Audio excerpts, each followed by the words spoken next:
got 2 minutes left.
Good evening, ladies and gentlemen. Today is Monday, March 8th, 2021. I would like to call to order the regular board meeting of the Othello School District Board of Directors. Feels kind of weird, but a good weird. Glad to be back in the boardroom. This is my first meeting back. Want to welcome everyone, those guests that are here in the audience. Thank you for being here. Those of you that are watching on YouTube, Zoom, whatever media we have out there, thank you for being with us tonight. We appreciate you guys watching us conduct our business. I think I still have to give the disclosure. Hopefully technical difficulties evade us tonight. And I'm going to say it, we're one day closer to being back to normal. Having said that, I will entertain a motion for the approval of tonight's agenda. And before we continue, can everybody hear me? I feel weird, muffled behind this mask. Are we good? I'll entertain a motion for the approval of the agenda. Did you want to do the flag salute first? Absolutely. I apologize. Ladies and gentlemen, we will begin with a flag salute tonight. I pledge allegiance to the flag of the United States of America and to the republic for which it stands, one nation, under God, indivisible, with liberty and justice for all. My apologies. Thank you for that, Jen. I move that we approve the agenda. There's been a motion made by Director Stevenson to approve the agenda. Can I get a second? I will second. Seconded by Director Prowse. Any further discussion? All in favor, aye. Aye. Any opposed? Motion carries 5-0. Moving on, do we have any public comment, Chris? Okay, there is no public comment. For those who are wondering, public comment is still available, even though you're not here in the boardroom. Please get a hold of Yessie at the district office to figure out how that can happen. Moving on to item B2, board member discussion. First item on the agenda is a ledge report. Director Stevenson, is there information tonight? Yes, let me see if I can find it. I'm going to search. Hold on. I forgot. Is there any Spanish translation necessary tonight? Thank you for being here, Emma.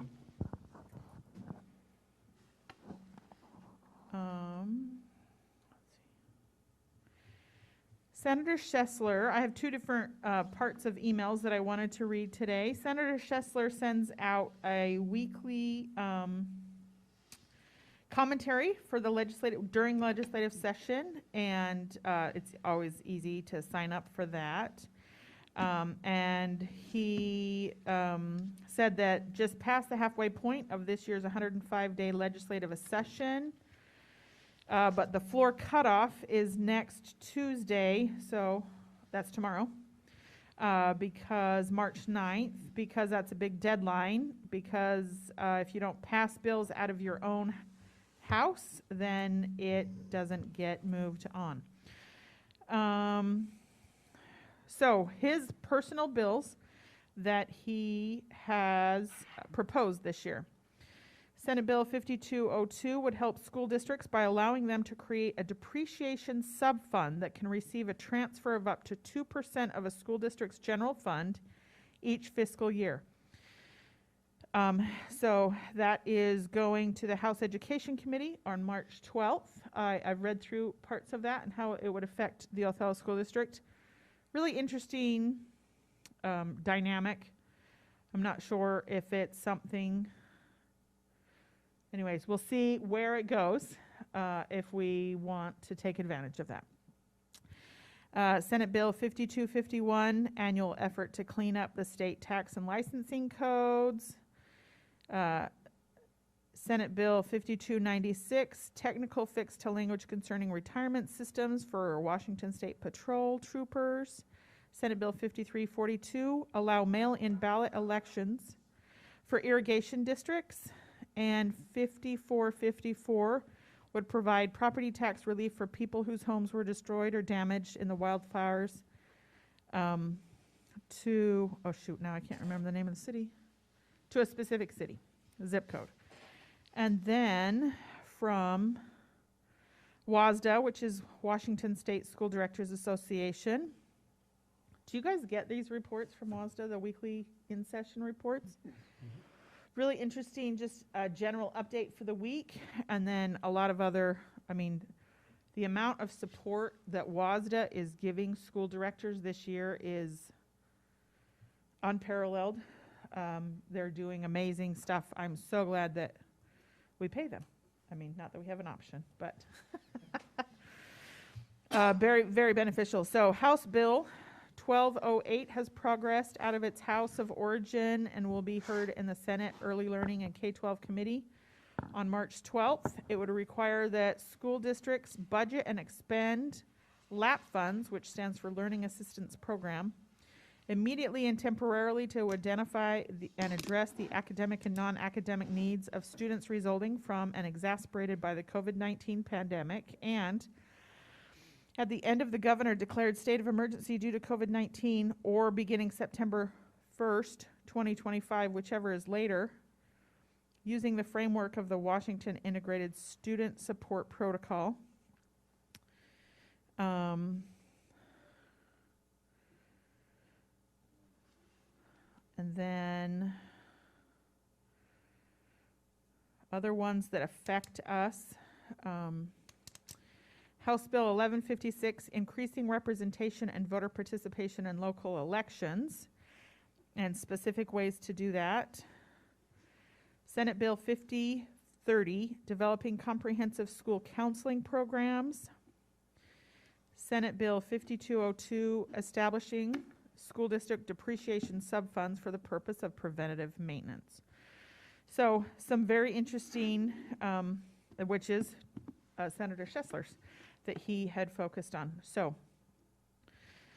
just keeps going in the process, getting further and further. Things go by the wayside, keep moving forward with new bills, not new bills, current bills that are solid and moving forward. So I'll just keep you updated. All right, appreciate that. Thank you very much. We also have our OSD preschool board side visit draft agenda. I hope we all took a chance to look at that and wondering if there's any questions or any observations. I love that we're seeing a bunch of different classrooms. Very good. All right, well, let's be prompt, 7:30 on March 16th. Some WASDA training dates, Director Stevens. I did get that email. Could you elaborate a bit? So we had talked as a board about wanting to do 2 specific trainings this year. One was with WASDA as to exactly what a school board's responsibilities are. When I reached out to them, Tricia Lubach is the person over their trainings and such. She strongly suggested that we fill out their survey. It has 70 questions that we evaluate ourselves on. She says it's only going to take 20 minutes. I laughed. And it's on the responsibilities, how did she say it? It follows the state list of what a good and effective board is, really. And so she suggested, because I said specifically we want to know the position, the responsibilities of a school board, so that we can make sure we're always staying in our lane, those kinds of things. She suggested filling out that survey first. It will give a good basis to where we're currently at and where we're deficient, and then kind of not so much training in those, but still being able to follow our requests. So before she wasn't willing to give me dates until we were willing to say yes or no on the survey. I think we should. It's not going to take 20 minutes. It'll take more. I've done the Right. survey once. But it gave us very good feedback is what it did. And I would encourage the board that we do take this survey and that we're honest about it. There's our opportunity to, if we're uncomfortable, especially the newer members, if there's any, like, am I staying in my lane? Can I do this? Can I say that? There's some questions that are very pertinent, very specific. And like Jen says, that'll give them, a 10,000 foot view of where maybe they need to send us, or what type of training is that we need. So I recommend that we do the survey. I agree. Where do we find it? So they can email it to us. I will just give them the board at Othello Schools email, and they will email it to us if we have a goal of doing that before our next board meeting, taking the survey, and then hopefully having dates at the next board meeting of us being able to move forward with those trainings, because it's a board training on how we can be more effective no matter what's happening. I still think that is the best course of action for us as a board. I agree. Yeah, if you could get those to us and tell us our drop dead dates so we stick to it and get it done. Okay, so when I send it, I'll tell them that, so our deadline is the 22nd. Is that our next meeting? Okay.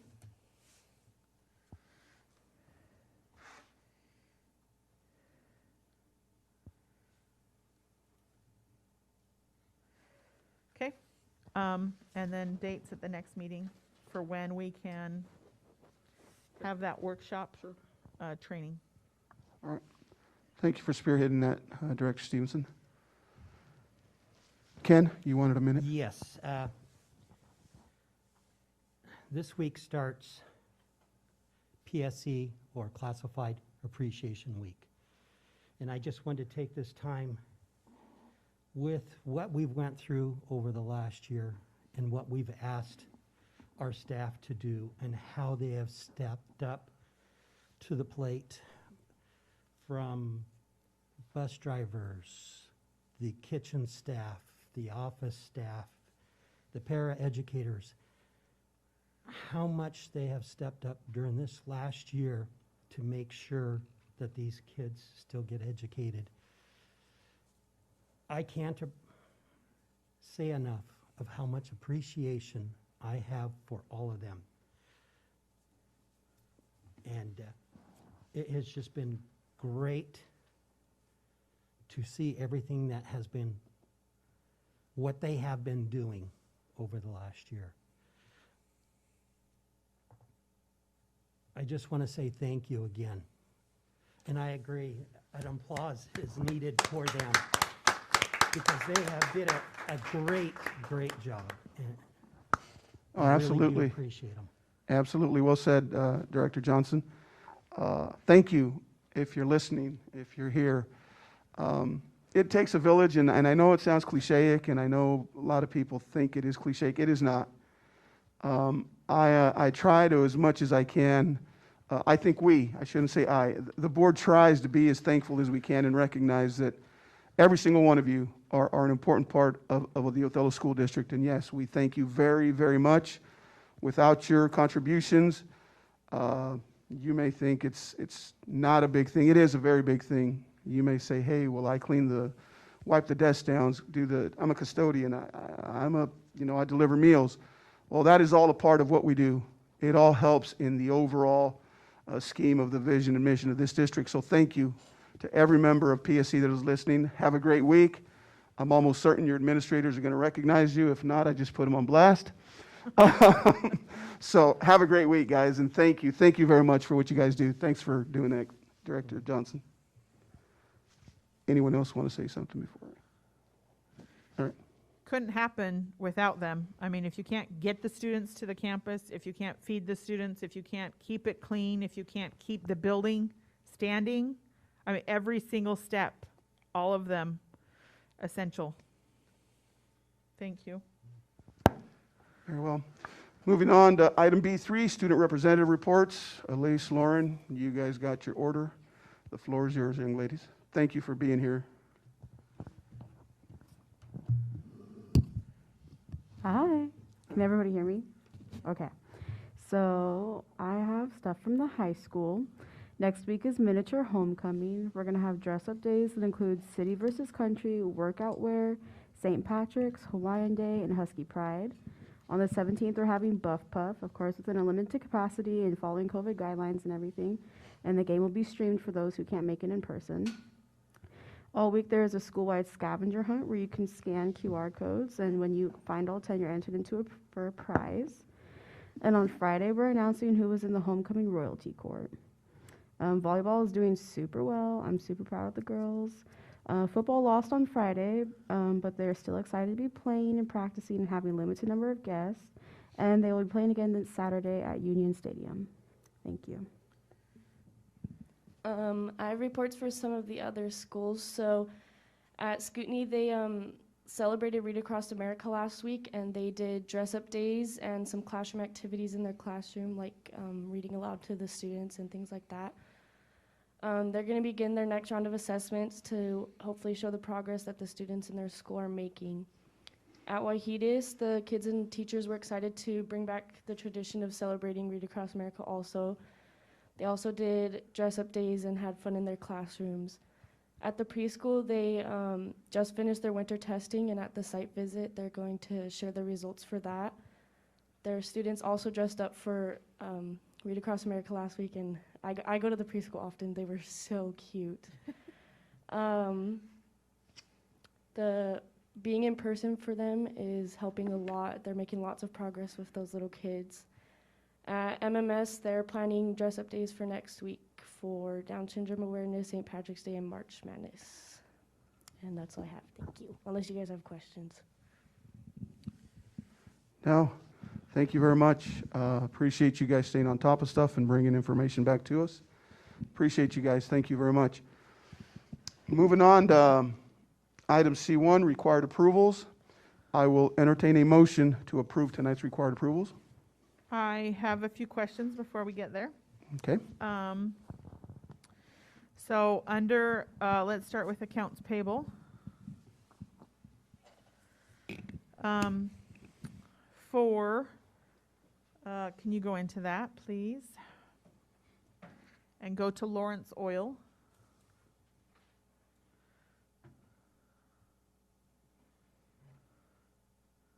Oh, I love that you make it bigger. Thank you. So there is $20,000 to Lawrence Oil. I know that we have like arrangements with them for fuel, but can you explain how long this lasts and all kinds of details there? Yes, we purchase the fuel as needed. When Marion gets notified by an alarm, or she calls Lawrence Oils and they come and fuel up our tanks on Juniper Street and the one at ORTC. Year to date, we have used 57,146, and to put that in perspective, last year at this time, we had spent 97,931. The total amount that we spent last year on fuel, for comparison, was 117,743. So about half of what we spent so far this year. Okay, great. And then the other one was under capital projects. Yes, that was for a welcome ramp for 4,183. That was for a ramp that that they installed at the preschool. Okay, so the portables don't come with ramps. Correct. And so it was just a ramp that was made, is that one building, or how does that work? Greg, do you want to answer that? Sorry. Yep. They installed a ramp. You paid the bill, he knows the details, got it. So that was one particular ramp without landings that we added to. The original ramp we had going in one direction, it wasn't conducive for the flow of the building and the flow of the campus, so we added 40 feet of concrete sidewalk and another ramp to help the campus flow better Okay, and keep the kids safe. wonderful. All right, thank you. That's all the AP questions that I have. I do have, I know that for personnel, we have every month, we have people that resign and such. I wanted to know, in the past, we had done exit surveys. So, do we still do exit surveys? I think we have Sandra Villarreal on the line. Sandra, are you available? Yes, I am. So yes, we do exit surveys in a different manner than previously. We used to do exit surveys via SurveyMonkey, but the return on those surveys was very minimal to no response at all. And so we currently ask for a separation form that is required where we ask exit questions. So we have those on file for every employee that's exiting. And those are just kept on record for how long? And like, if you're seeing a trend, do you do something when you start seeing a trend, or how does that? Yeah, work? well, they're kept on record indefinitely as long as we keep a personnel file. And then if we see any concerning remarks on a separation form, we will call them in and ask them clarifying questions. And the same with the trend. If we see something going on with a certain department, you know, it just depends on what the situation may be. We may pull a director or supervisor in, question them. So it just depends on what's stated on the surveys. Okay. Or the exit forms. Great, I just wanted to make sure we were still doing that and get that update, thank you. Yep, no problem. And then on the Icos report, we had 3 buildings. I know that we rotate every year what we look at and stuff. I had 2 questions on Wahidas, 1 question on Wahidas and 1 on transportation. We have Orlin, I believe. Orlin, are you on the line?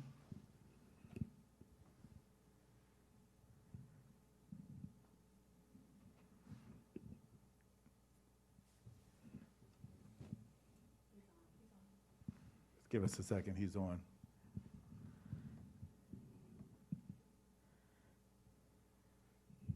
You may have to unmute your mic, Orlin.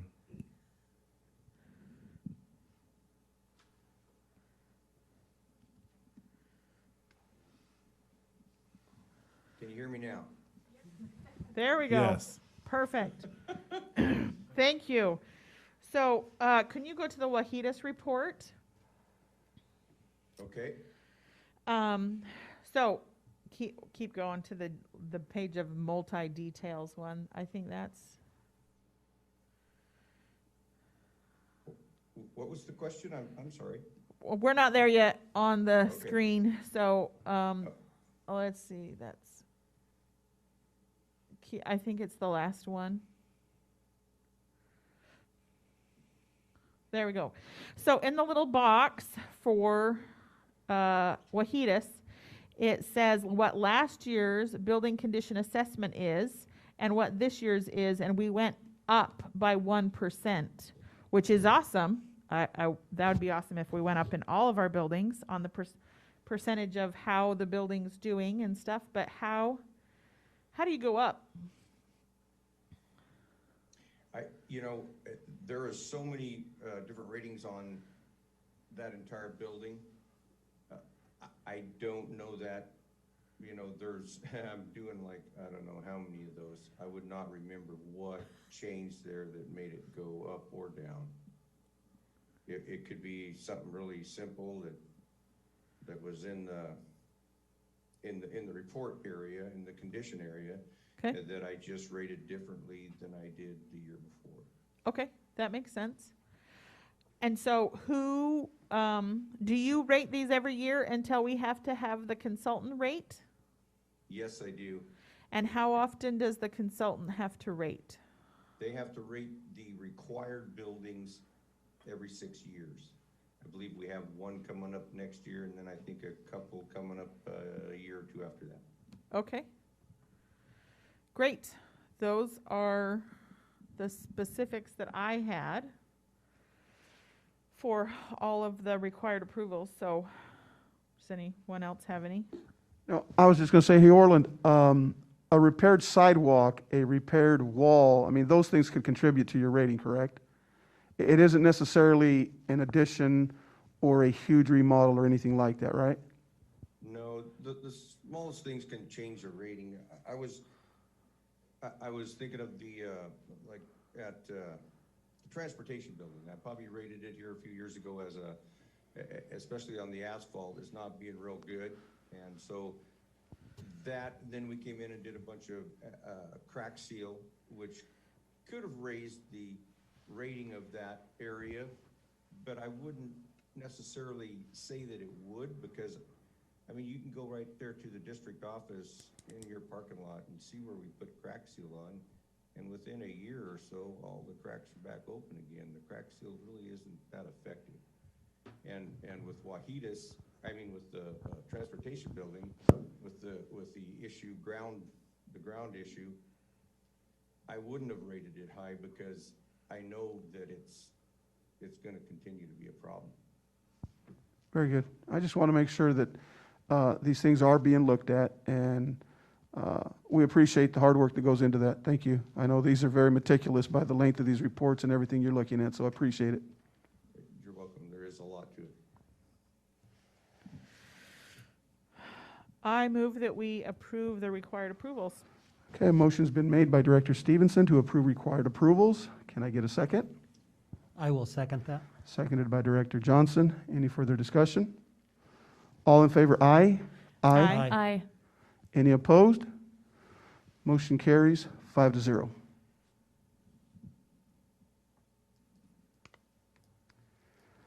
I will now turn the mic to Dr. Hurst.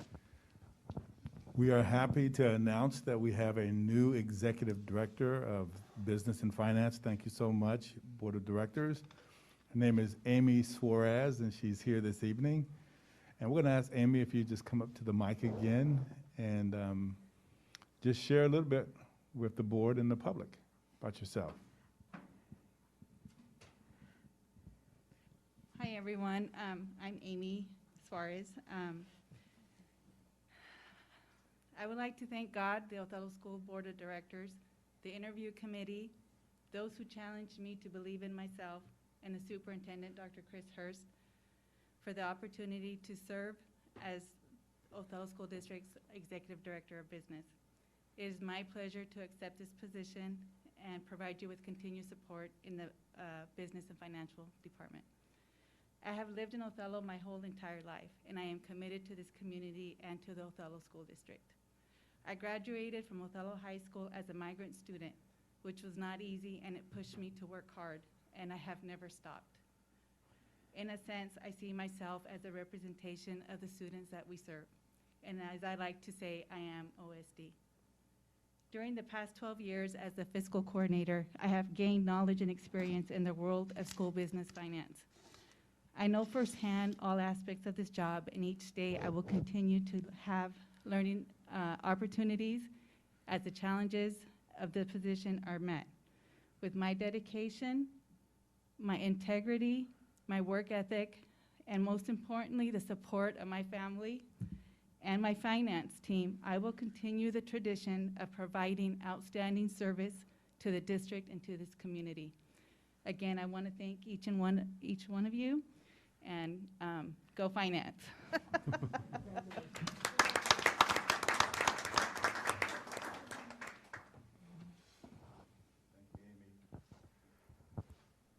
Yes, look forward to working with you, Amy. Moving on to item C2. I don't know if there's any questions on the MOUs before we approve these. I will entertain a motion to approve the PSC and OSD amended COVID MOUs. I motion to approve the PSE and OSD amended COVID MOUs. It's been motioned by Director Perales. Can I get a second? Second it. Seconded by Director Schutte. Any further discussion?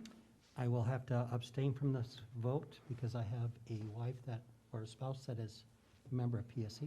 I will also abstain for the same reason. I have a member of one of the organizations. Wait a minute. Okay. All in favor of approving the MOUs? Aye. Aye. Any Aye. opposed? Do I have to abstain? Motion carries 3-0 with 2 abstentions. Moving on to item C3, superintendent informational items. There is none. Okay. Moving on to item C4, pre-approved presentations to the board. I'll let Chris make the introduction of our presenters tonight. Yes, we're going to have MMS staff with the principal, Jessica Shank, present first, and then we'll have the teaching and learning team come and present their presentation. So MMS staff.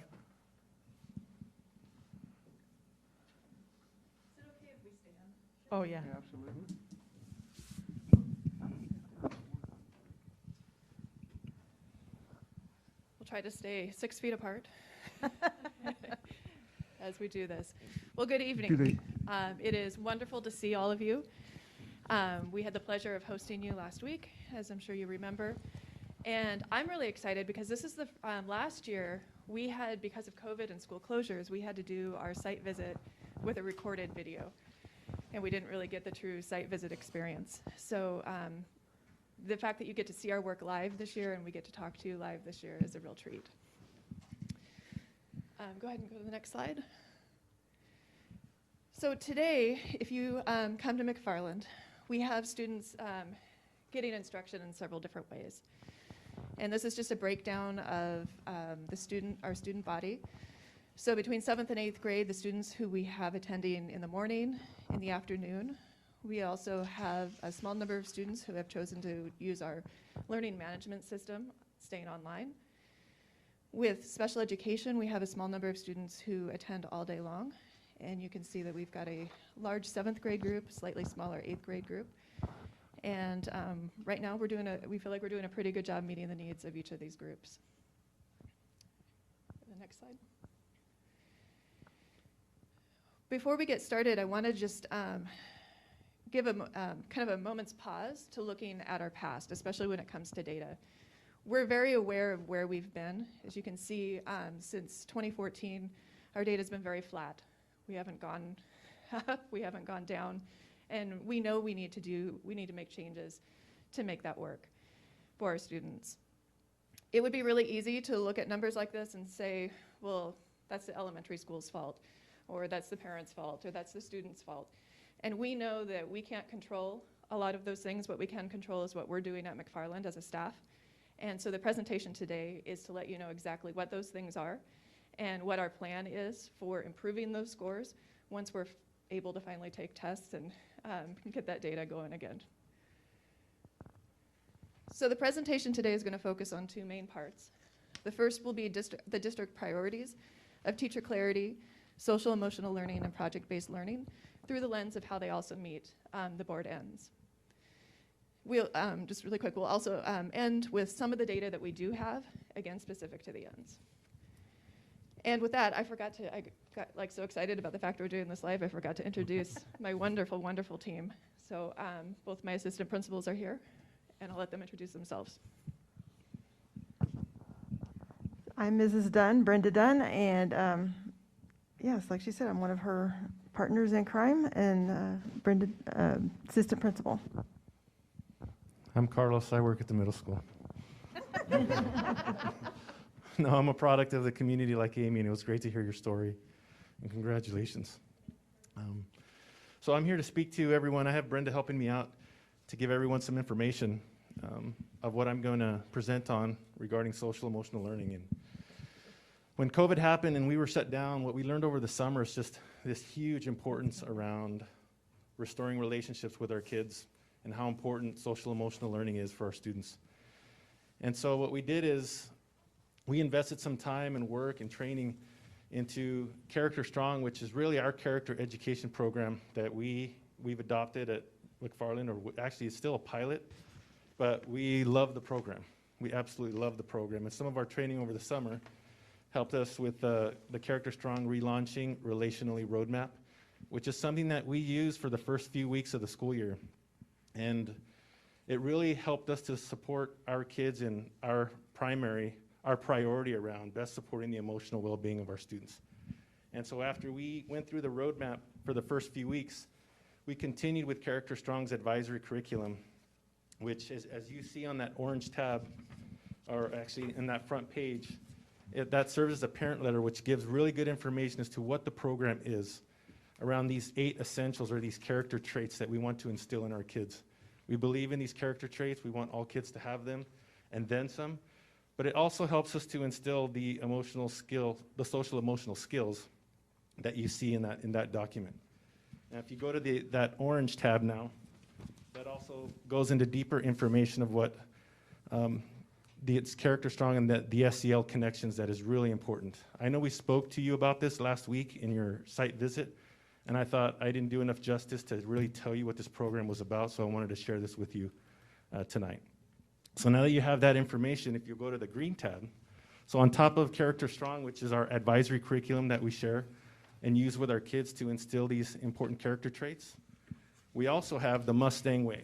And the Mustang Way in that green tab is something that Jessica helped facilitate with our leadership team and teachers to really identify what are the character traits that really speak to the Mustang Way at McFarland Middle School. And so we used Mustang, as you can see, to talk about maintaining integrity, unifying in empathy, setting goals, trying their best, that we are accountable, that we want to normalize kindness, that we grow positivity, and that we show respect.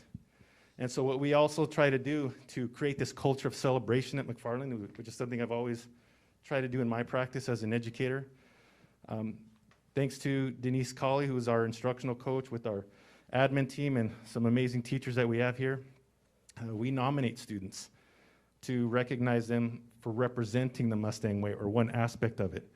And what you see there in this PowerPoint presentation is a small picture of a horseshoe that is specific to who we're celebrating, but also why we're celebrating them. And we share those examples every week that Jessica helps us with in our school bulletin.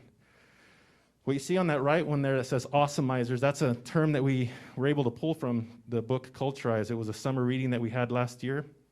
Jimmy Cassis was the author of Culturize, which is an amazing book, and that talks about the importance of teaching empathy and kindness and just having a real strong passion for education and kids in school. And so that was a cool term that we wanted to adopt, and we used as part of our Mustang Way to help celebrate our kids. But also part of our SEL aspect deals with parent communication, how important that is. You know, in our efforts to help build that relationship and that partnership with parents and their support with us in working from home, what we try to do is just communicate what is happening at McFarland Middle School. And Jessica does an amazing job of just communicating what is happening at McFarland each week, whereas you can see that on each week we average almost 1,000 views on that McFarland Middle School newsletter. And since April 2020 last year, you're looking at almost 34,000 views since then. So it's proven to be a pretty effective document in terms of sharing what's happening at McFarland Middle School. And if anyone does receive MMS connections, you can see it reports on everything. And just very recently, what you see there, 3D printing for a cause. It talks about marketing our own Mustang merch or merchandise, which was closed today. And so it's just a really cool newsletter that's easily accessible by anybody. I also love that it gives it all, but it's short. Yes. Thank you. Yes. As a mom, thank you. Yes. And we can attribute that to Jessica's journalism experience. Woo! Okay. The next piece is teacher clarity, and that's a phrase that gets used a lot in our district. It is still a major priority. And for anyone who doesn't know what teacher clarity is, kind of in a nutshell, it's that teachers know what they want students to learn, they know how students will learn it, and they kind of know that progression that students will take. In addition, and I don't think it gets talked about enough, it's also that students know those things. So it's not enough just for the teacher to know it. And in fact, this year we've started introducing the phrase student clarity a little bit more, because students need to have a part in that work as well.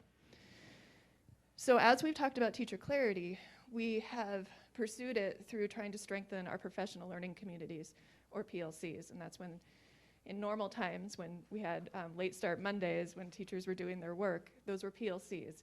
And there were very specific things that, very specific work that we were doing with that time.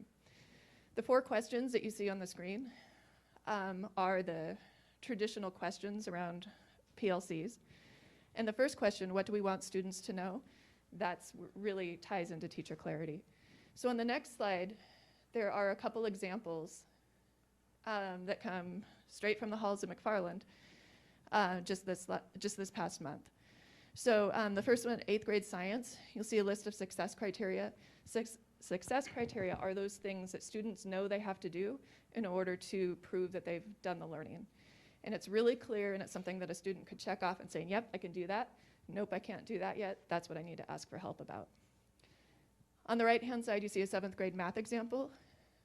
This one includes both learning intentions and success criteria.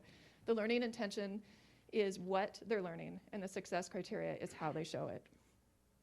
So we're continuing that work, and that's not going away, because it is the right work to be doing, and we're only getting better at it as time goes on. The second question around PLCs is how do we know if kids have learned what they need to know? And that's where data comes in. And so I'm going to have our math guru talk about the work that we're doing with math and data. Guru is a scary word. So part of our data-wise work ties in with our teacher clarity work. And this is a portion of, there's actually 8-9 steps altogether. But what you see here is once we look at our data, we try to decide, okay, what area do we want to focus on first? And this year, we're starting with one team, and we started with the math department, 7th grade to be exact. From there, you look at your data, you look at what's happening, and you look at a priority question. So what is it that we see that's happening that students need support in? And here you can see it's making sense of problems and then actually sticking with them and working through them until they can get to the end or to an answer. From there, they have to do a learning-centered problem. So this is basically, okay, what do the students need to do? What is it we need to help them improve in? And from there, you go to a problem of practice. And this is where the teachers look at themselves. What are we doing? What are our teacher moves? And how do we use our teacher moves to get the student moves that we need to happen to increase our learning and our understanding? And then from there, we started on an action plan. From that action plan, you really look at different strategies that's going to focus on what it is that you've decided that you want to improve. And our teachers, our 7th grade teachers, have decided on number talks. And there's research behind this. It's not just something they pick out of the air and try to do. They have to look at the research behind it. What is the success data that supports it, and then also decide what's that going to look like. So it looks the same in every classroom, and they have to do it with I can't think of the word right now, but they're all doing it the same. So whenever they come together, they can compare all their notes and any of the student progress. And then after that, what happens is you gather all your data. The teachers are going to have to look at it, and then basically, okay, let's tweak it and start over again. So this is what we're doing this year, and it'll be broader to all subjects next year. So this is our year to figure out how it works, support our teachers, and then make it go school-wide next year. Let's see. I think that covers that piece. So the next slide, please. So the third question around in PLCs is, what do we do when the kids haven't learned it or we know they need more support? And so that's where differentiation comes in. And this year we've had a strong focus on our English language learners. We're doing this in a couple different ways. We've been engaged in a book study that all teachers have been doing with that EL, that's a picture of the EL Excellence Everyday book that all teachers have. We have support from the ESD, just wonderful people that are experts in the field and helping us with that. And then between now and the end of the school year, we have after-school professional development sessions specific to vocabulary strategies. All of this is an effort not only just to improve kind of the strategies that teachers are using in the classroom, but also to restructure our newcomer program and how we're supporting our long-term English language learners. And so we've got distinct groups of language needs, and we want to make sure that we're serving all of them. I'm really excited to be able to tell you more about that plan when we get that off the ground. Yeah. I was just going to ask just the short version of what is the newcomer program? So a newcomer is classified as a student who has been in U.S. schools for less than 2 years and does not speak English or has limited English. And then a long-term language learner is someone who's been in our system, usually for, by the time they get to us, longer than 6 years and still needing language support. Okay. Okay, project-based learning. So some of the, when you revisit our schools, there's some project-based learning going on. And so basically, I know that I'm learning this year about what the focus is in the district. And I know that PBL is one of the focus, but it hasn't had been at the forefront. But we're still trying to make sure that that gets supported in our school. And so one of the things that we look for PBL, or project-based learning, that it's within the student's interest, either personally or it's a real-world problem that they get to work on. Those of you that were in our building visiting, you might have seen the science department using the airplanes. That was a piece of PBL and the content that they were learning around that. And many of our electives are going to be project-oriented. Some of those we are implementing this year. Some will be implemented for the future for next year. And then also right now, we're, not me, but Carlos and Jessica, they're working with the ELA program and really looking at how to bring that into the scope and sequence of our ELA program and making sure that our students have a voice and a choice within their reading projects or their reading novels. If you go to the next slide, please. So just some things that's happening this year, everything in the dark green, those are some PBL supported classes that we are offering right now. So you can see a lot of our electives are in there. And then the light colored, the light green, those are the PBL classes or electives that we're looking at for next year. And so this has been developed through passions that the teachers have and what they want to really be behind and support. And then also the students get to share their interest, and then we try to pair them up with their first choice, if at all possible, and go from there. So this is something that we're implementing now and looking forward to growing next year.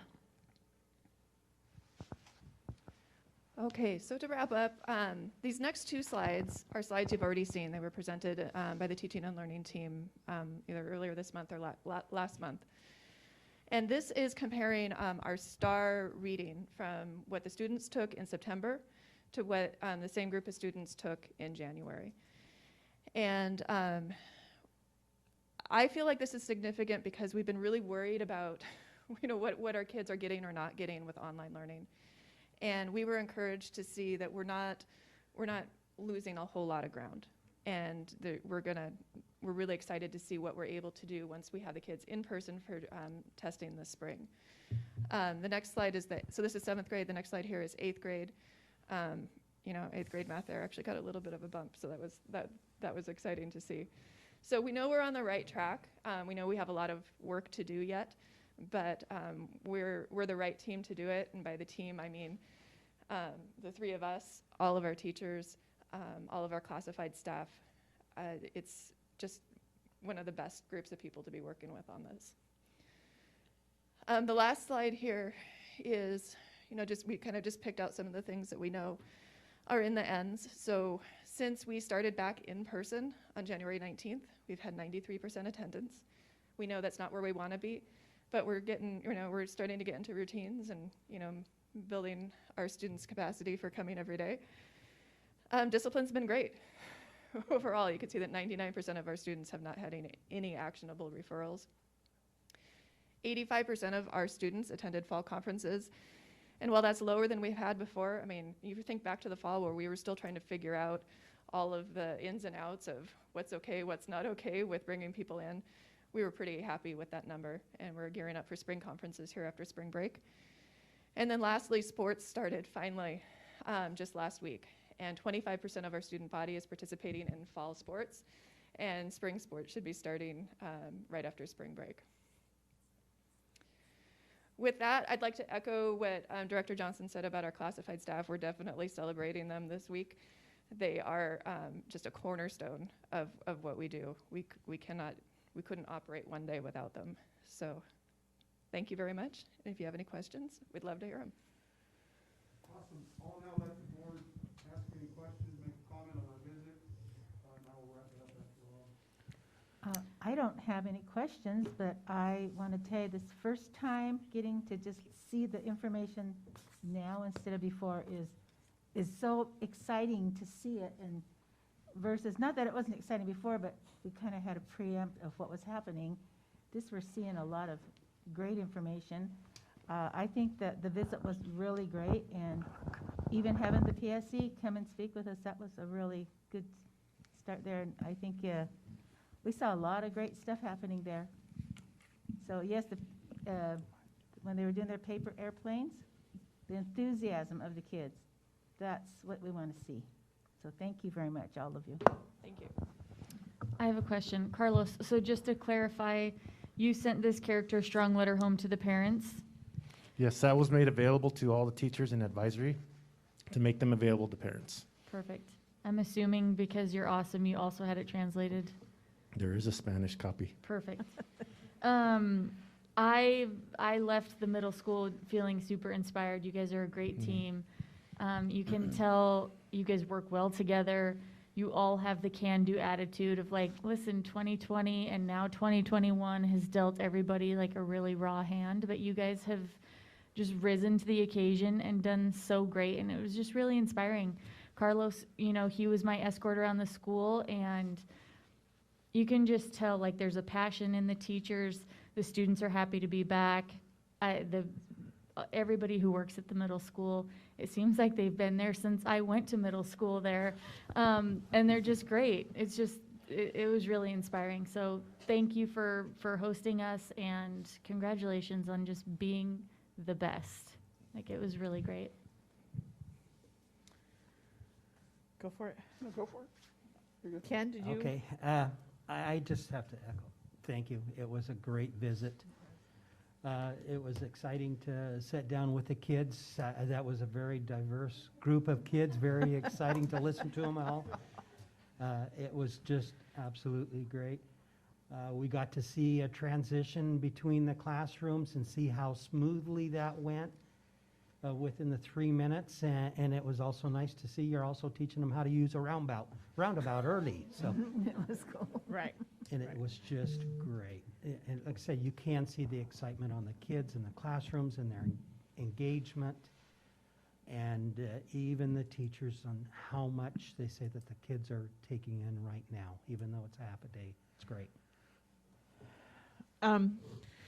So I've decided this year to give every campus a word or two, and there were a lot of words I could have used in the past to describe your campus.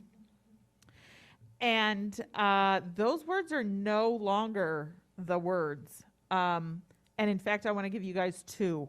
First of all, and you've said it a couple of times, team. It never felt like the entire campus was a team before. You've got the buy-in from so many of your staff, if not every single one of them. And that you guys are a team, and that you're creating a team for everyone. And I think that that's amazing. We haven't seen that or felt that for such a long time at that campus. And so thank you so much. I think that you work great together, and that the amazingness comes from the top down to show all of that amongst all of you, and that you've had so many of those different experiences. And then the other one, for all of your staff, you're connectors to connect with those awkward, weird, what the heck do you do with these little alien things that are also in my home? Your staff is so amazing at the SEL and all of that stuff to connect to all of those students. I mean, listening sometimes to Zooms from home or seeing it in the classrooms. I was able to come again today because I wanted to see. A thing that I had noticed is we're always doing the mornings AM group. And so I was like, I want to see what a PM is. If there's that many more kids, I want to see what that is really like.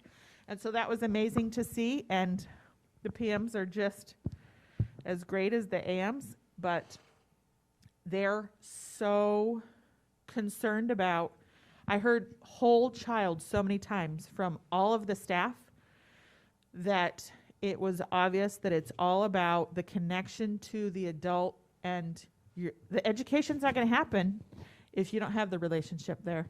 That you guys caught that from the beginning through all of online, and now they're not talking to me. Oh, they don't close their mouths in this class because they're connecting. It's so great to be able to see all of those things really happening and the revolution on your campus. So thank you. Thank you.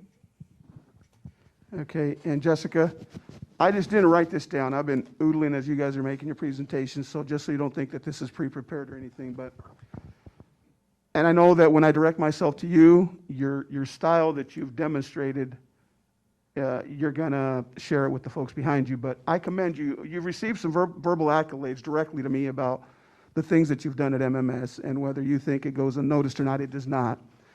I want to commend you for your leadership style. It's infectious. Jen used buy-in.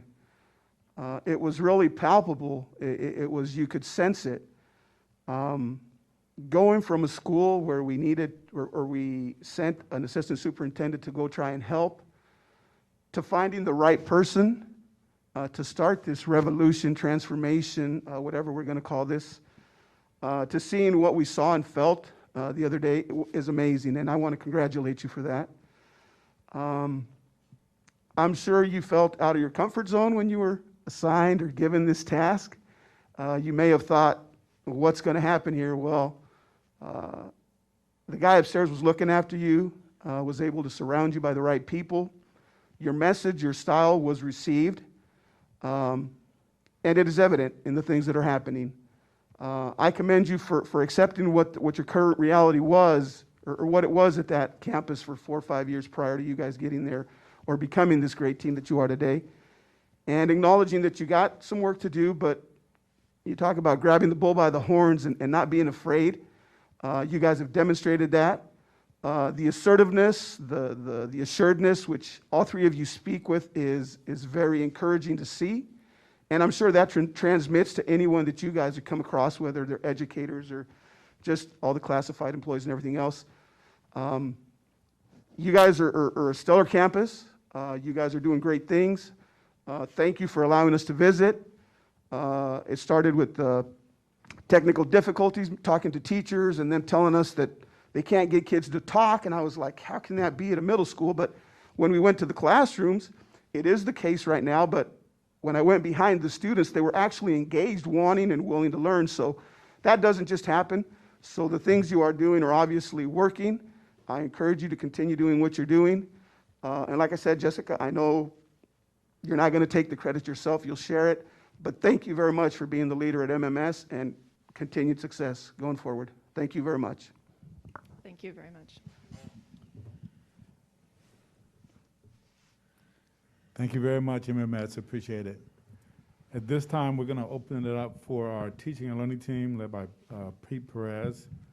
They're going to present instructional model plan, and then we'll turn it back over to the board for questions and discussion. So Pete, we'll turn it over to you at this time. All right, thank you. Good evening to the board, and appreciate the opportunity to share an update with you all and with the community.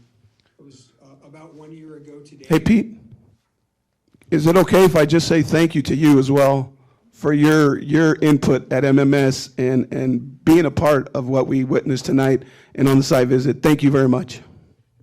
Yeah, I was going to share that I appreciate MMS modeling a teaching and learning discussion. It was about a year ago today where we all had our world shaken up a bit, and our students and our families have had to deal with significant changes in their lives, and we have as well as educators.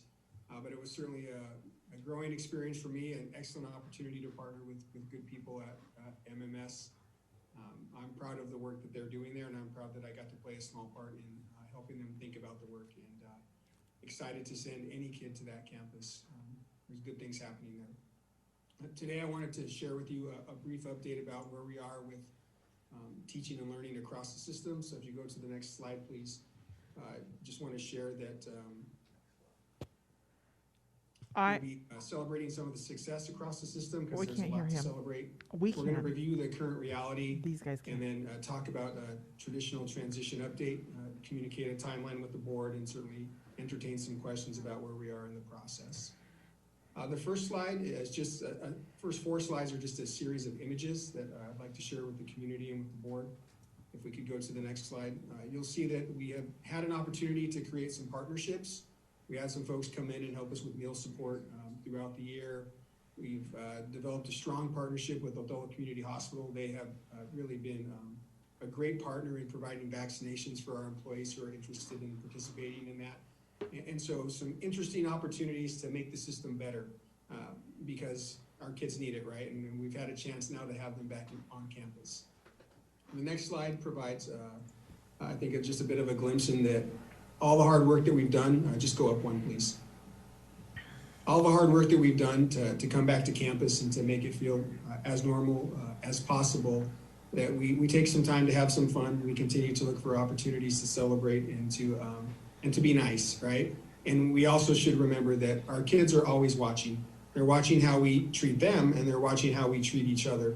And it's important that when this crisis is behind us, the public health emergency has passed, that we're all still on the same team, pulling in the same direction. The next slide is just a call to celebrate the return to activities and athletics. I think it's particularly important for our seniors in high school. That's a year that you can't get back. Certainly every year in our system is important, but that senior year is a milestone year. And so the fact that many of our kids are out there on the athletic fields being able to compete and demonstrate their skill and competency in a different arena, it's been encouraging to see. And so we're excited that we have some opportunities for them to participate. The next image, I think, is just a good reminder for all of us. It's at the end of the hallway at Othell High School. And to remind all of us that, in this time of the virus and COVID and what has been a very difficult year for everyone, that this idea about being kind and looking out for one another is so important, that we need to stay together through this. There's certainly a variety of opinion around how we should respond and what's appropriate, particularly as it applies to schools. And I know that what we've learned is about 100% of the decisions are going to be challenged throughout this crisis. But if we keep kids first and we keep safety first, we're going to make the right decision and have the best outcome for the most stakeholders.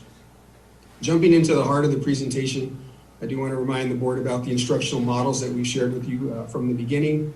We've really been living in the blended model for several weeks now with excellent success in the classroom, but also success in the public health arena. We are not seeing outbreaks of illness in our schools. We've been able to fully implement mitigation protocols with our students and staff on site. And so we're really excited about that. And certainly because of that success and because of, I think, what now are the counts in Adams County, just below 80 as of today, certainly the question is it time to continue down the path to a more traditional model with more students on campus? So the next slide provides a reminder for the community and the board of what Governor Inslee shared with us in December when he created additional flexibility for school districts to consider coming back to school. And you'll notice that we continue to be in the moderate range. We have to get below 50 per 100,000. So just a little bit of work to do in that area to move into that low green range. And if you'll notice in the green range that it talks about providing in-person learning for all students. And in fact, that's what we've been doing for several weeks. We've been living in that green zone, even a little bit ahead of what the governor put out as recommendations for the state of Washington. And again, we've had success in the classroom and success in not having the virus spread. So I did want to make the board aware and let the community know that we've been pushing, we've been doing the best we can to keep everyone safe and to deliver the most appropriate instruction. And so whatever happens with the numbers over the next few weeks, I think it's important to recognize the hard work that the staff have put in every day to keep our kids safe and to push as much as we can. The next slide is a collection of themes and notes from some of the leaders across the system, building administrators, asking about, and from association leadership, asking for some input about a possible return to in-person instruction.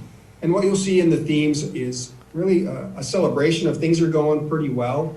We're able to work with some intensity with small groups of students, certainly for less time than a traditional school day, but they're feeling good about where they're at. There's certainly a social emotional learning component for our staff as well, and the transitions that they've had to endure over the last 12 months, and whether or not the timing right now would lead us down a road where we say, yeah, we should come back more fully. So I wanted you to be aware of some of the commentary that was out there, to have a chance to think through some of those themes, and I imagine at the end of the presentation you will have some questions of your own.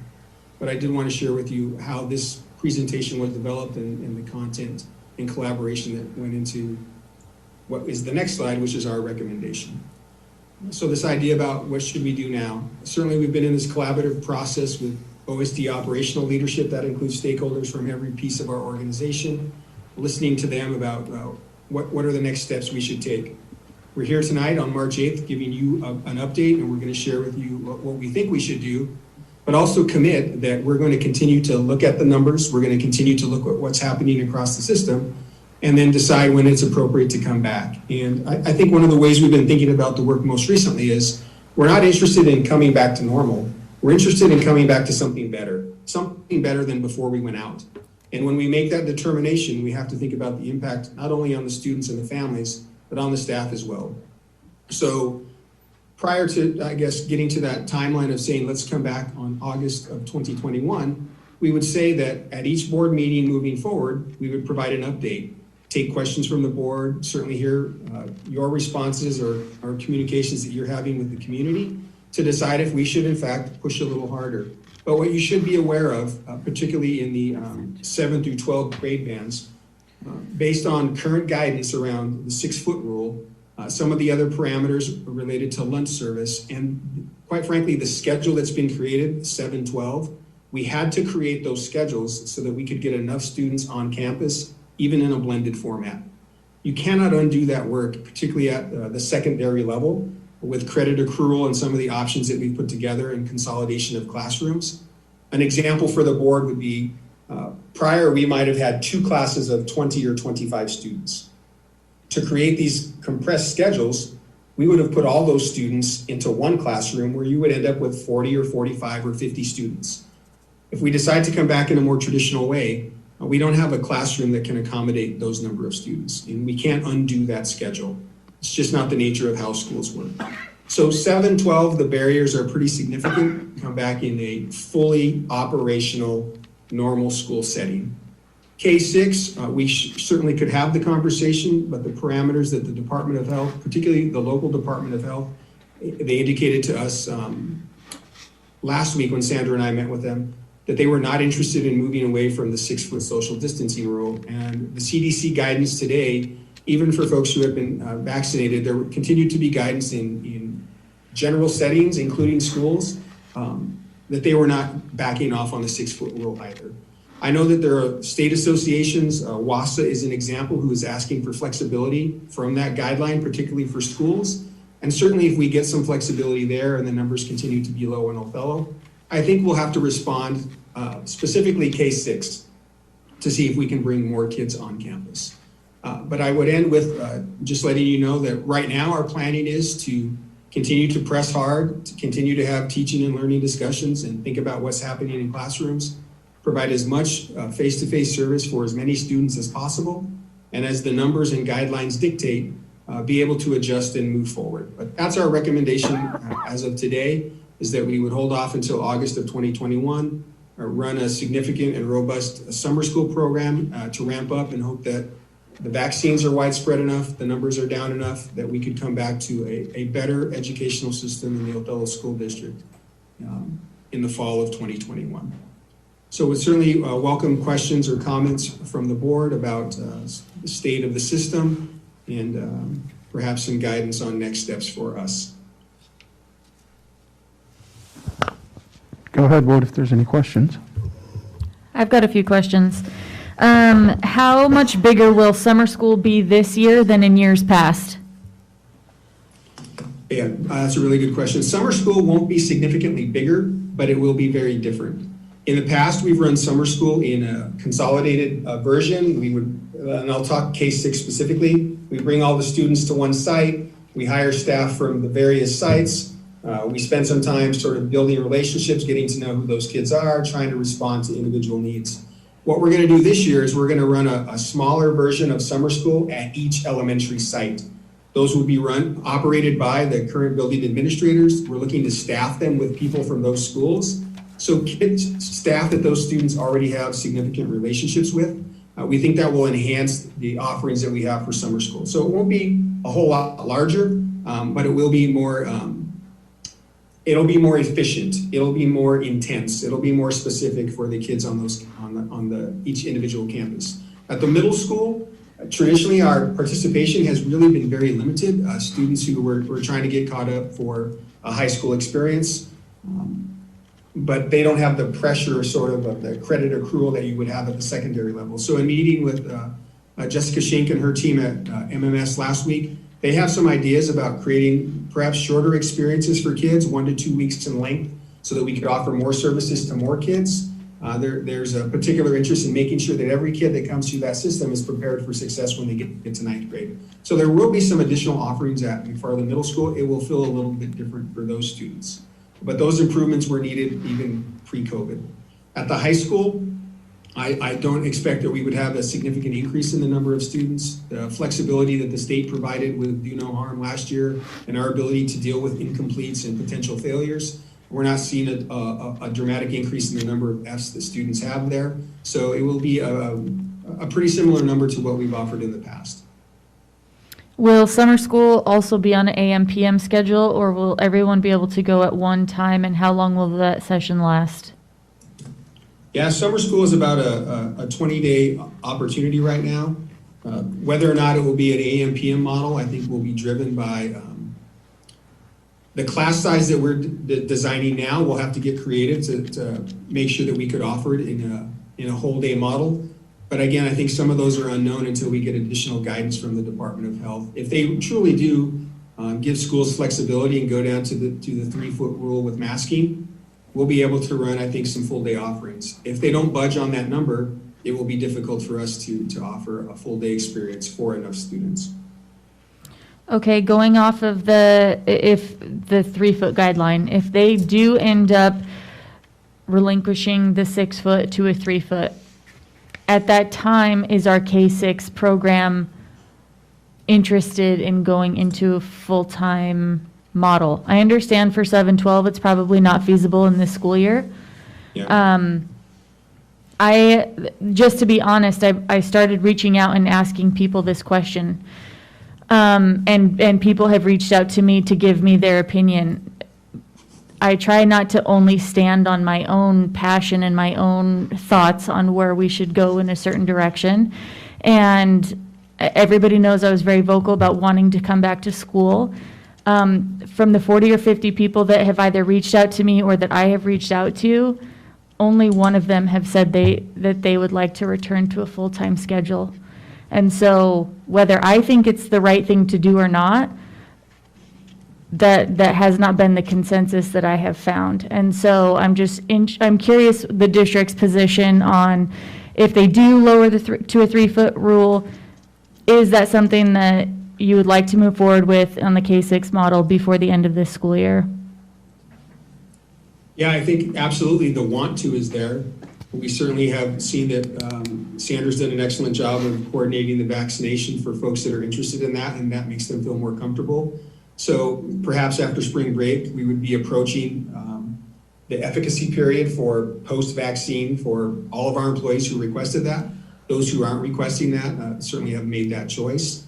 So we perhaps would be in a better position then. If we do get flexibility on the 6-foot rule and the guidance and the assessments from across the nation say that it's safe to do that with masking, then I think we should absolutely consider coming back full bore. What has to be factored into that is how we would handle particularly lunch service and having that many kids in that kind of confined space. So we would need some additional guidance around that, but it's certainly not a barrier we couldn't overcome. It's not an obstacle that couldn't be dealt with. We should absolutely have that conversation, which is in the timeline. If you'll go back just one slide, please, you'll see that I think we should come back to the board each time and say, here's where we're at. Here's what we're hearing from Department of Health. Here's what our leaders across the system are saying. Here's what we're hearing from the associations. Here's what we heard from the state. And we continue to say, when it's time, we should bring kids back. We closed pretty quickly. I think we should be prepared and ready to go back when we get the clearance and the guidance that we can do it safely. Am I hogging too much time? Because I have one more question. Sorry. So one complaint that I've heard from parents that have students that are a little bit above the curve are saying that their students are not being challenged. So my question is along those lines. In the small groups, is this just school by school, or do we have like a model, a K-6 model that we're trying to stick with to say in small groups, this isn't just a game of catch up, but this is also a game of challenge for our students that maybe aren't receiving much challenge at this time? Yeah, I think it's important that we address the needs of every learner that comes to our campus. And certainly we have had to consolidate, prioritize the standards in the content area that we're going to focus on. Particularly K-6, there's been a focus on ELA and math. And what is missing in that sort of half-day option is the opportunities that we have had in the past for some more specific walk-to sort of programming. That's the language that they look at in elementary schools. So ability to give everyone core instruction, but then to also create these like groups to have either extension or enrichment or intervention activities. Some of those components we're just not able to do because we don't want to mix cohorts. And one of the other constraints is that we just don't have the time because we're limited to half that capacity. So I would hope, though, that in core instruction, every student, every teacher is aware of the kids that are in front of them and does their best to meet them where they're at. Even those kids that, as you have characterized them, sort of being above the curve. We would expect that every teacher would respond in that way. And so I guess my response to them, if they came to me as a board member or as the assistant superintendent, would be, have you talk to the teacher, have you talk with the principal, to make sure that the kids are getting the services that are most appropriate for them. I want to hear what the student reps have to say.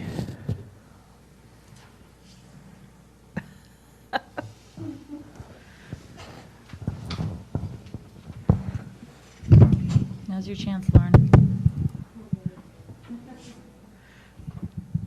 Say specifically about The idea of going back, so the district's proposal is not for 7-12. Yeah, I think that where we're at right now is, I don't know, not ideal, but I think that it's working. I was jotting down some notes because I saw one of the questions on the slide that had like all this like sticky note type things. I don't know, was something about our 10 students in a class for 3 hours better than 20 students in a class for 6 hours.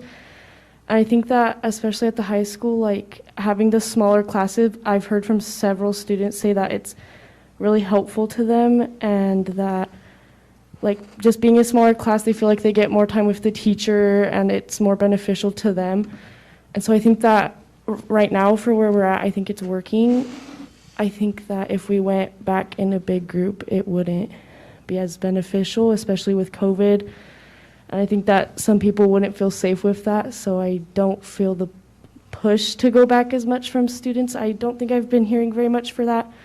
And I think that with like switching from online school to half-day in-person school was like put a lot of stress on students, I think. And I think if we switched it again, that it would be very stressful, not just for teachers, but for students to get resituated in the same school year.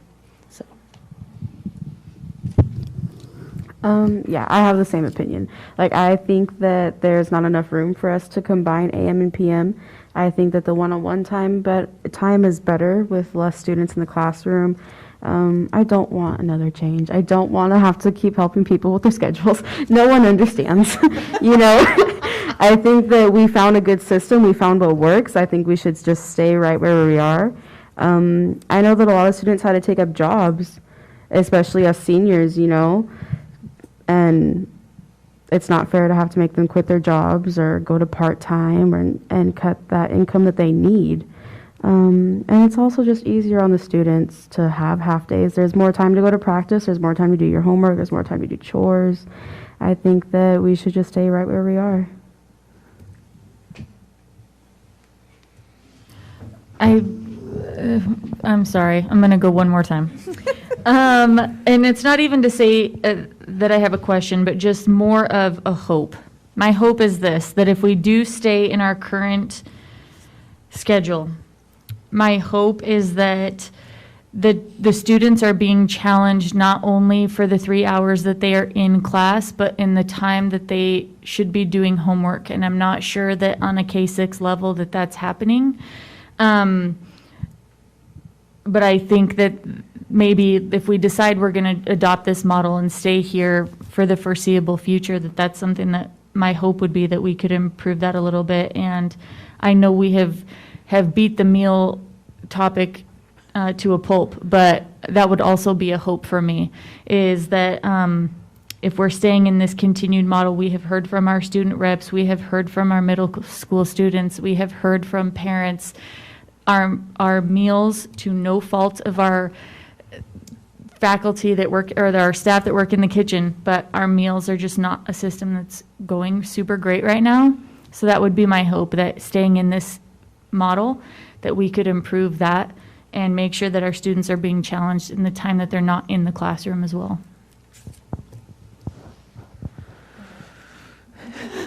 Now, my comment is just a thank you to Chris and Pete and the entire team. We have thrown several curveballs at the district, at the administrators, at the educators, at everybody. And I appreciate the willingness to adapt every single time, to have a plan ready. I know we've started to hear from educators where they feel, how they feel. And I think there's a consistent theme of, you know, let's ride this out. I mean, we're barely getting comfortable. It's working. But I think your observation, Director Prowse, especially the meal one, I think is, I've been told there's already something in the works. So it's again, knowing that our leaders are at the vanguard of these things, I gotta, kudos. We have trailblazers that are leading this district. They're not waiting for stuff to happen. They're not being reactive. They are proactive. I think the first time we heard about the numbers getting to where they needed to be was last Tuesday, and here we are 5-6 days later with a recommendation. So kudos to the district for being ready, for having a plan together. And as one board member, I think the recommendation to where we get updates at every board meeting, we're close. Our numbers aren't where they need to be. And I know that it would entail, I wish it was as easy as, this gavel even, and okay, we're back to all day, every day. There's a lot of factors that go into that decision. Some of them are out of our control, as we've learned. Even with our best intentions, there's times where our hands are literally tied, and there's only so much we can do. But I want to be very, very thankful tonight to everybody who is making these decisions and helping us as a board make these decisions for this community. And yeah, I say going forward, we get an update every meeting, and if our numbers merit it, we will definitely continue to have these conversations. But I want to thank Chris, Pete, and the staff for your presentation tonight. And looking forward to the next update at the next board meeting. Elise, were you trying to say? Yeah, I have a question. I was just wondering if this is, and I don't know how we would do it. I mean, I have a couple ideas, but I was just wondering if this is something that we can like ask more students about, because I know just Lauren and I are just two people, and we only have like small groups of people that we talk to, but we've expressed to each other that we feel like when we came back the first time, a lot of students didn't get to say anything about how they felt about that. But so I'm just wondering if this is something we can like ask students about, or how they would, Well, if we could you do guys are the something. masterminds of those surveys. I mean, Yeah, the surveys aren't working very well. okay, well, I mean, you guys, yeah, no, I think you should ask as Please many do. kids as possible. Yes. And bring back a broad, number of responses that's inclusive of freshmen to seniors. You guys are. Middle school, younger grades, yeah. Okay, thank you. Go for it. Thank you. And I would also like to duplicate what Mike has said. I would like to thank the district, the teaching and learning team, Dr. Hurst, Pete, for being proactive. And before we even said it, being able to basically right back at you, we're preparing a plan. And for hearing the community, the board, the staff, and just being ready. And I agree with pretty much everything that's been said. Can we stop moving the cheese? Can we just keep moving forward and making progress instead of making another transition that's going to put us back another 2 to 4 weeks? So, yeah. No, like I said, I would have to agree too. We are very fortunate in this community. I mean, we got pre-K through 12 all back in in-person learning. And when you look across the state, there are still so many school districts that aren't even halfway there. So we are doing great with what we got and the leadership to get this done and do it safely. It's great. Like I said, and this plan that's been laid out in front of us, I agree wholeheartedly right now. It's the right direction. And back when it comes to August, hopefully we could all be back in person and everything back to normal. I think with our numbers today are so exciting. And I think as we continue, maybe in 2 weeks, we'll be at 50, and then we'll have to make some different decisions also. When we see the negative feedback from some citizens and teachers, there is also a positive side that some teachers want to go back also. So we can't just leave that aside too. We have to look at all of them. So I hope that we have a little more communication and that a little more people speak up so we can get everybody's side. But I mean, everyone's trying, the kids, they've just all been doing so good at trying to learn, but they can all learn more. We can teach them more. We've got all the availability and we have wonderful staff to do it, so. Absolutely. Point taken there, Director Schutte. Thank you, everyone, once again. Moving on to item D1. We have a couple monitoring reports. If there isn't any questions on those reports. Yeah, right. You were so trying to just jump right through that one. I have quite a few questions. Can we start with EL 12 just because it's a smaller number, but not less questions?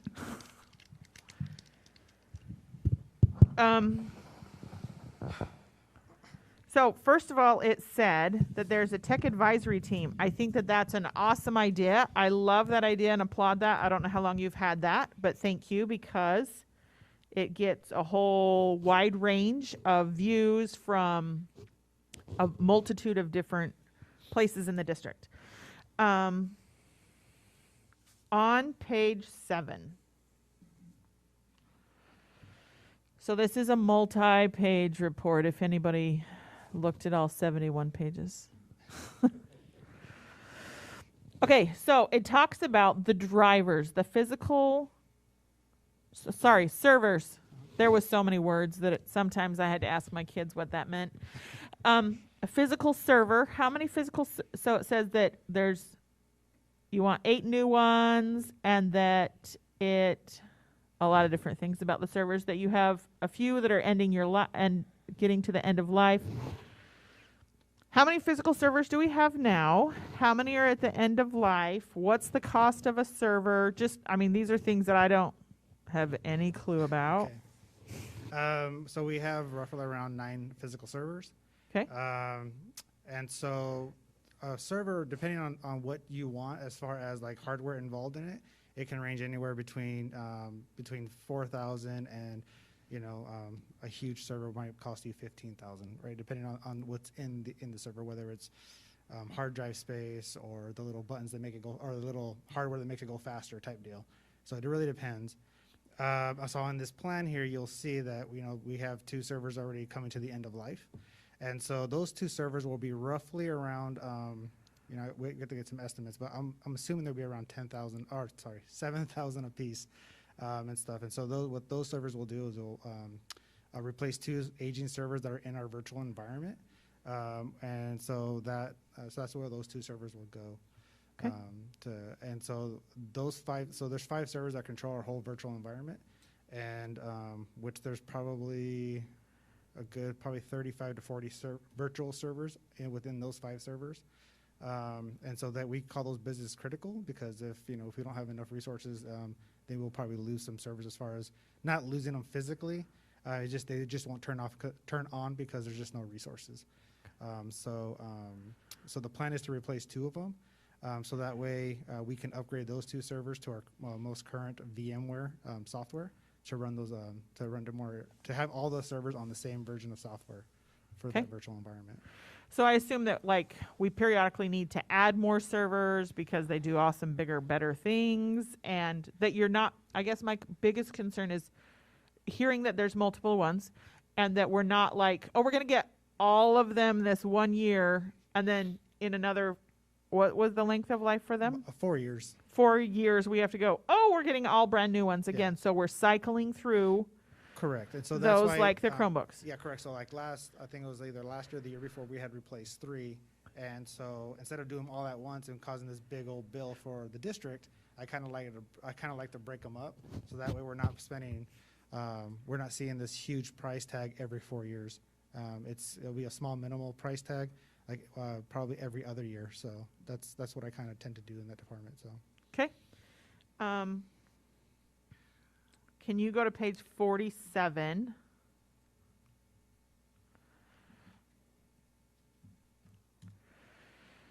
So this is messages sent by families. So this is from the family either reading something or responding or sending a question to staff. I just want to confirm that I understand. Correct. So whether a principal is sending out an announcement about the school, or a teacher sending parents messages about homework or whatnot, these are families responding back to those messages. So that's what this graph indicates here. Okay. So Scootney is killing it then. Yeah. So there's a lot of parent engagement at Scootney, yes. Right. Just a little under, what was that? About 19,000, I think it was. And is this for the full year so far? Or I can't remember what was on the bottom. This was for the full year. Okay, great. And then if you'll jump to page 55. And I did actually watch some of those videos because I don't know a lot of those things. So I know that this is a map of in town, and all of the pins mean what? These are homes without internet. That we're aware of. That we're aware of, yes. So what this is for is we had every year in registration, when students register every year, we have a question on registration and asking the student if they have internet at home and stuff. And so they'll either answer yes if they do or no if they don't. And so these are all the no's that came back in Skyward of students not having internet at home. And then we just cross-matched that with their address. And I was able to use a program called Batch Geo that you're able to enter in all those addresses, and they'll actually pinpoint it for you on Google Maps on where they're at. So when was it board meeting or a couple board meetings ago when you talked about what is the long-term plan with hotspots. These are potentially students that could check them out in the future because everybody needs internet to use their Correct. Chromebooks for the most part. If those students still don't have internet at this point, then yes, they'll be able to check those out via the library once we get that all set up. So In the future. In the future. Awesome. Okay, so are we still like at 33% do not, or has that number changed? And in past years, it was consistently right around that number. yeah, I'd have to check just because this year might be different since when COVID happened, there were some special programs that internet service providers provided. That's possibly some of those families might have gotten internet. So that number probably changed. So I'll have to do another analysis over the summer and find out. Well, and that might change the following year Correct. anyways. That might go away so that, right. Yeah, so Okay. once registration closes, I can pull this report again and see how many came back with no's again. Okay, awesome. So I have some, they're not specific questions. So I know that there is a big cost of having a one-to-one initiative within our district for both our taxpayers and federally, statewide, our local taxpayers and all that kind of stuff that comes to both community staff and students. I'm not quite sure how or what I want to say here, but I don't know if it's asking your tech advisory team to look at this or to create another committee. I know that sometimes is a black word in our district. To come up with an equitable but economical to all way to weigh the difference between student responsibility and family responsibilities for buying, not buying, but purchasing, what's the word I'm looking for? Insurance on the Chromebooks for those families that either can't afford it but have a need, or I kind of have this idea out there, but I haven't fully solidified it. I know that there is a need, and we want students to take responsibility for having these expensive devices that we pay for. But weighing that with those families that can't afford it, or how do we make that work out? I don't even know what I'm throwing out there, but I feel like that there needs to be making sure that the district is not funding this huge black hole of accounts on fixing these devices, but still making it so that the students have a responsibility as well. So let me share a story of my own little family. We didn't buy insurance for one of my sons, and he broke his screen.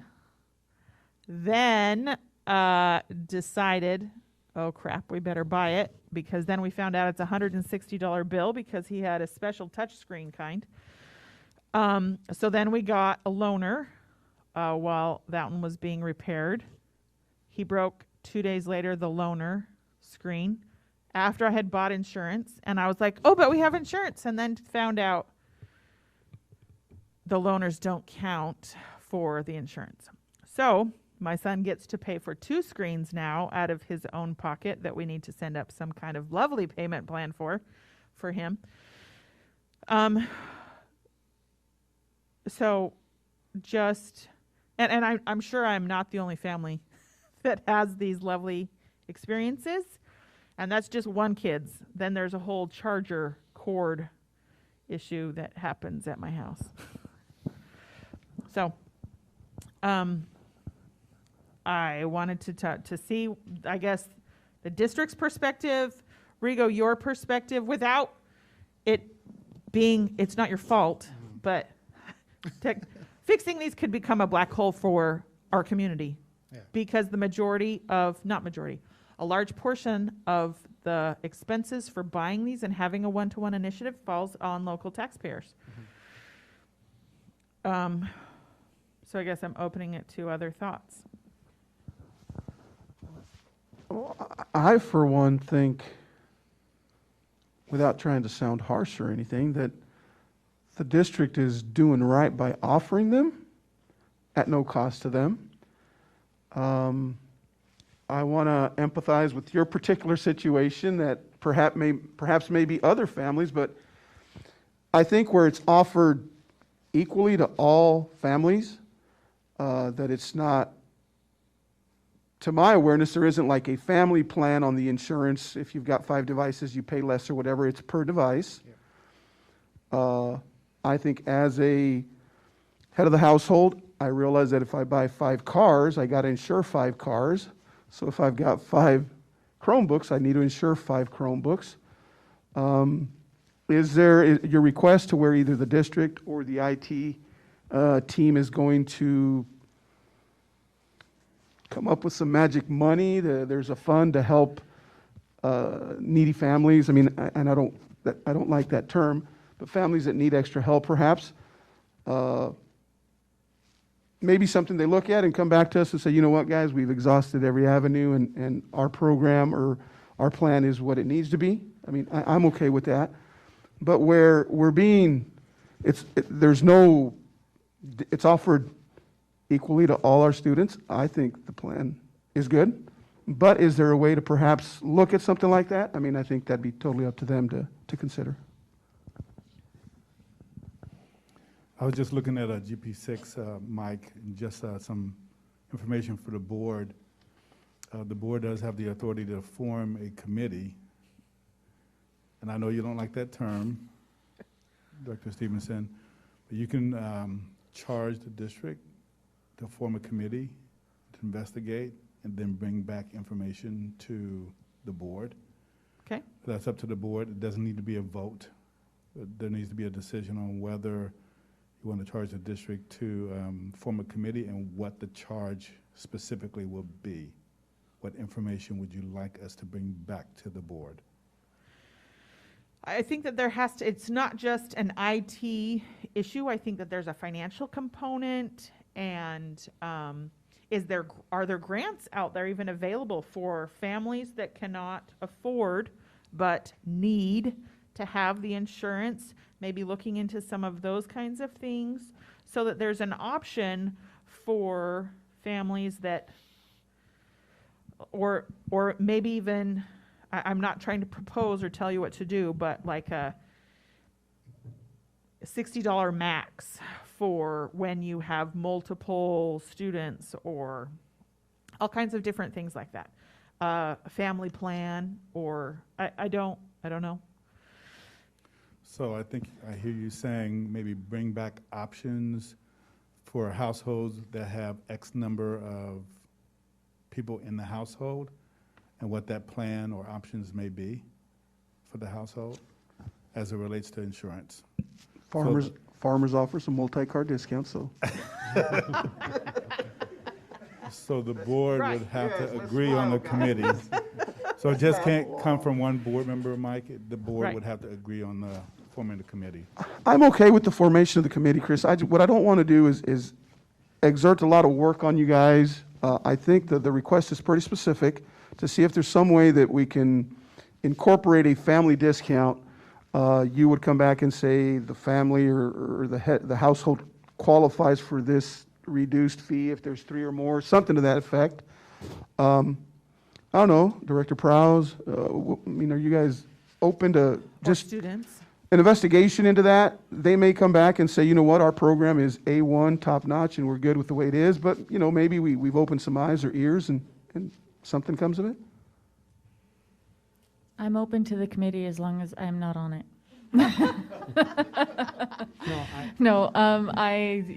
I mean, I have 3 kids. The insurance, I thought like, hey, is it just a one-time fee, but no, it's for every child, and that's okay. But yeah, there are some families where that's a big hardship, so maybe that they need some help with that. No, I would agree. I got a question for you, Rigo, and you may not even know the answer, but do you have an estimate of how many uninsured books we have out there? Nope. Chromebooks?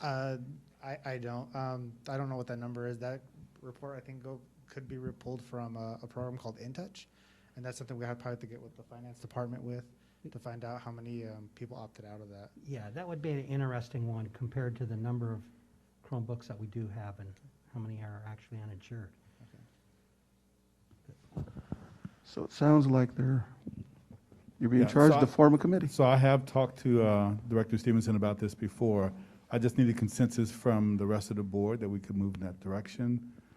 So I'll sit down with you a little bit more, Director Stevenson, make sure I understand. And maybe then- come up with a specific question or two to come back with, instead of like this hazy idea, Yeah. so you can move forward with a whole design thinking thing. And Becky, just to let the rest of the board know, Becky has been part of the conversations and also Rigo.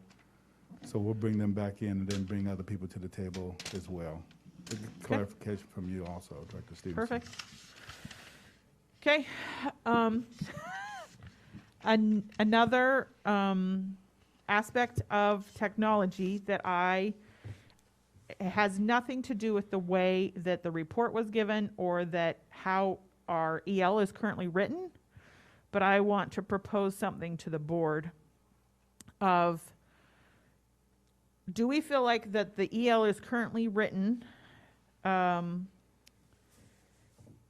to not only use technology, but to teach from technology, and is it increasing students' test scores? We don't have it written that way at all right now. It has use of technology. There's a difference between being able to use technology in the classroom and utilize it for education. It's like being able to say, oh yeah, I can make a phone call, but I know how to use every single app on my phone and all of those different kinds of things, I guess. All of the bells and whistles. And so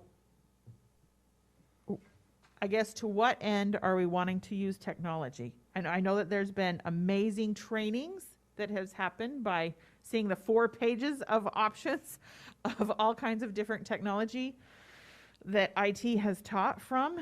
But is that just so that we could survive during online, or are we using technology to increase our test scores? And not the test scores is the final be-all, end-all of everything, because that's, I think the thing that COVID has brought forward is that we need to focus on the whole child, but at the same time, we're doing education. And so is it used just as a functioning tool, or is it being used as a thriving tool towards education and the whole child? So this is a conversation I did talk with Rigo about as well.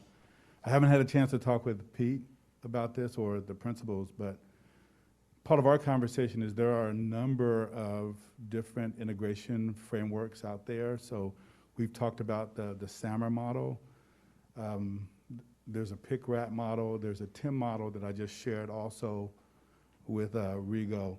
But it's a beginning conversation, and it's really, just like you were saying, Jen, how do we make sure that we're using technology to improve student learning? It's not just as a substitution tool. So it's a beginning conversation. So I know that's something like pretty big to throw out for the board. And I'm not quite sure I'm ready to change the EL, but I think that that's something that is a conversation that maybe, I don't know if we want to turn that into a workshop or just have that in the back of our minds to be thinking about how are we and I mean, there are some teachers that are amazing. I mean, seeing some of the, not the qualifications, but the certifications of some of the staff that you've already listed in this report. I mean, some are amazing, but some are just using it to take the paper form and turning it into an online form instead of thriving. So.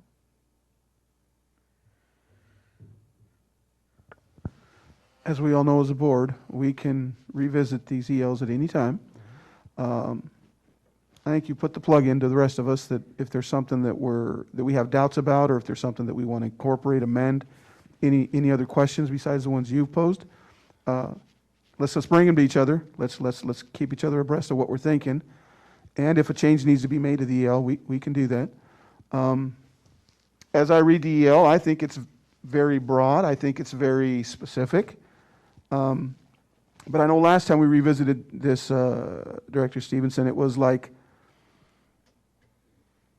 are we requiring the teachers to use them? And there was a lot of questions there. I don't know if any of those were ever properly answered, or if you still have some of those questions. I think by mandatory online, it's been used. Okay, that's And we definitely have advanced the skills of all of our staff. So that part, definitely. So to the rest of the board, like I said, if there's any enhancements or amendments or changes that you would like to see incorporated into the EL, we can do that at any time. Bring those changes and we'll discuss them. Okay. I'm done with EL 12. EL 16, safety of students and staff. Right. Okay, so for EL 16, on page 4, if you'll go to that, please. I'm not even sure who this question would be to, but it So we have a talks- couple of people here, depending upon your question. Right. The first part, it may be either Greg or Amy, but you can ask your question and we'll see. So it said right on the screen right now, the second bullet point, we are exploring the addition of adding a district social worker position that will bring wraparound services more readily available to our students and families. I just want to hear a little bit more about that idea, where, who, not who, because I know you can't answer that. What, I guess. All right, thanks for the question. Closer, please. Thank you.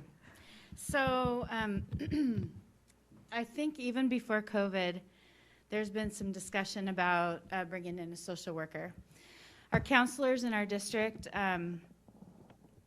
side note, are so strong right now. We have an amazing team.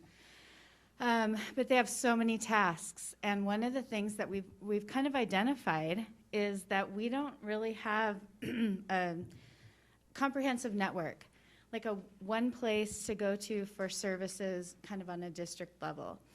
So we've been meeting with this group monthly for a couple of years now to kind of align services so that we can say between elementary schools, between the middle school and the high school, like we have a menu of services. But what we're lacking is somebody who does a lot of networking, grant writing with our community, even bigger than our community. Somebody to say, this is how our multi-tiered system of support works in the district across all buildings. Somebody who can come in and facilitate the RTI process so that when students of concern academically, behaviorally, or whatever come to the table in any building, what are the resources that we're going to push out for those families? So in kind of researching that, and we were part of a behavioral assessment statewide this year. There's been several times that our community has done some assessment studies, and the same thing comes up every time. We have some services in our community, obviously, but who's accessing them? What are the barriers? That kind of thing. So in kind of researching how to make that better, we have found other districts that have a school social worker. And we've discovered that OSPI has a job called school social worker. So we put together a vetting form, and we're gathering job descriptions from across the state. And it really seems like a good fit for us. It would meet the need for sort of that gap that we have. My hope would be that if we got this really going, that in a year or two, they could even provide services, maybe run support groups or kind of whatever's needed. So we've been just kind of pursuing that. We put a vetting form through the district, and as long as we can fund it, we think that that would be just an amazing thing for our schools. Thank you. Wonderful. Very detailed. Thank you. And then also on page 4, down just a little bit, it talks about the different trainings right now. So it's like 5 or 6 bullet points down, provided by USIP. What is USIP? My friend Greg will be joining me now. 6 feet apart, though, of course, right. I'm joking. I know you guys are following the rules, I'm sorry. It's United Schools Insurance Program. It's through Clear Risk. Oh, okay. So we have lots of trainings by so many groups to make sure that we are as safe as possible. It basically looks like in this. Awesome. Okay. I'm done. I will entertain a motion to accept the monitoring reports for EL 12 and EL 16. I will make that motion. Motion's made by Director Johnson. Can I get a second? I will second. Any further discussion? All those in favor, aye. Aye. Aye. Any opposed? Motion carries 5-0. Okay, we will now take a 2 or 3 minute recess. We will go into executive session. The Board of Directors will recess into executive session for 15 minutes to review the performance of a public employee. No action will be taken. Want to thank everyone, those that are here in the audience and those that are listening online. Thank you very much. We appreciate you all. Othello strong. Let's stay committed to what we got to do to get back to normal, guys. Appreciate all of you. We will now go into recess and go into executive session at 8:58. Thank you.